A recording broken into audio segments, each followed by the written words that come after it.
Dans les arts martiaux, crier est un niveau à atteindre. Ça peut être facile pour certains, mais pour d'autres, ça l'est beaucoup moins.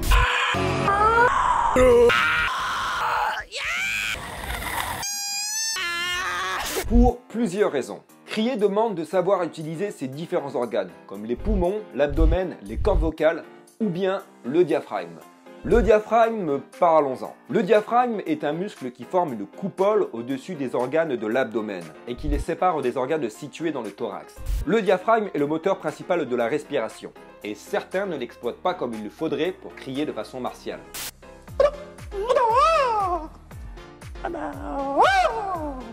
Je rappelle que les sons font vibrer l'air, mais aussi l'eau, dont nous sommes constitués de plus de 80%. Ainsi, les énergies du son peuvent avoir des effets à l'intérieur de nous comme à l'extérieur. Dans de nombreuses pratiques martiales, les sons répondent à différentes fonctions. Par exemple, dans la pratique du Qigong, on désigne 6 sons spécifiques, agissant de façon thérapeutique sur nos 5 organes de base.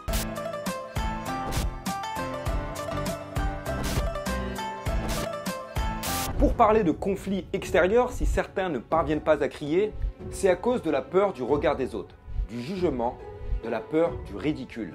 Et en ce qui concerne ce qui se passe à l'intérieur de nous, si certains ou certaines ne parviennent pas à libérer l'énergie du cri, ça peut être en partie dû au stress. Ou alors un manque de connaissance de soi, ou un manque de confiance en soi, ou encore un manque d'estime de soi. Comme vous le savez, le cri s'accompagne du souffle. Crier est un système d'alarme primitif.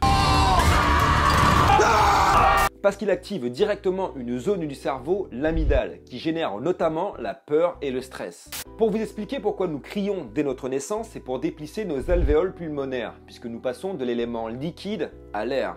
Donc notre premier contact dans ce monde se fait en hurlant.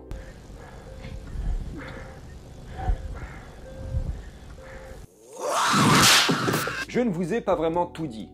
Quel est le rôle de crier dans les arts martiaux? Eh bien, plusieurs. Crier permet d'alerter autour de soi.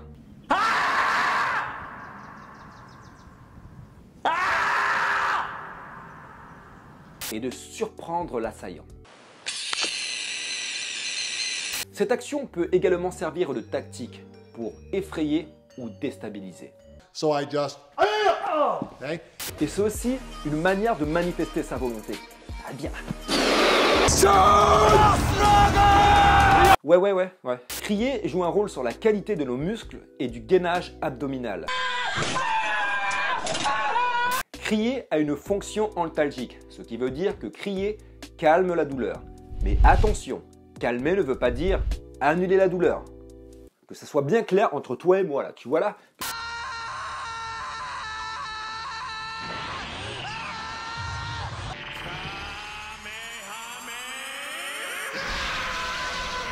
Le cri fait circuler l'énergie, ce qui augmente nos capacités dans la gestuelle du combat. Crier peut stimuler notre instinct de survie, réveiller l'animal qui est en toi, augmenter notre rythme cardiaque et créer une montée d'adrénaline.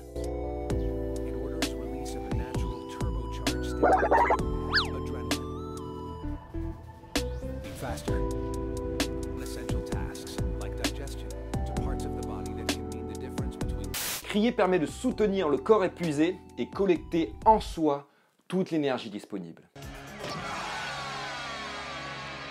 Enfin, crier permet de frapper le corps, mais aussi l'esprit. Et si tu souhaites apprendre à crier, il te faudra tuer quelques géants et quelques dragons. Puis montez voir les grises-barbes qui t'enseigneront la science des cris.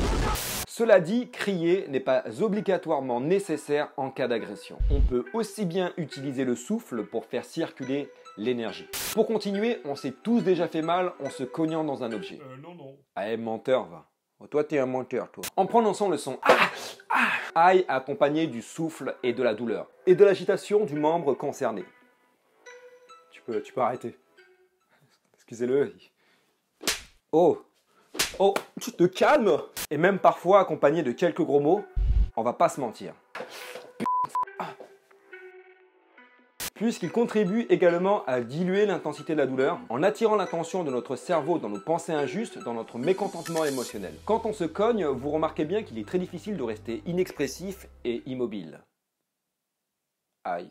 Crier, souffler, dire des gros mots soulage. Faut pas dire de gros mots, les gros mots c'est pas bien. Sois gentil, pas méchant, c'est pas gentil d'être méchant, c'est mieux d'être gentil. Ce qui ne s'exprime pas à l'extérieur entraîne des conséquences à l'intérieur. Libérer son énergie se travaille et s'apprend. À méditer.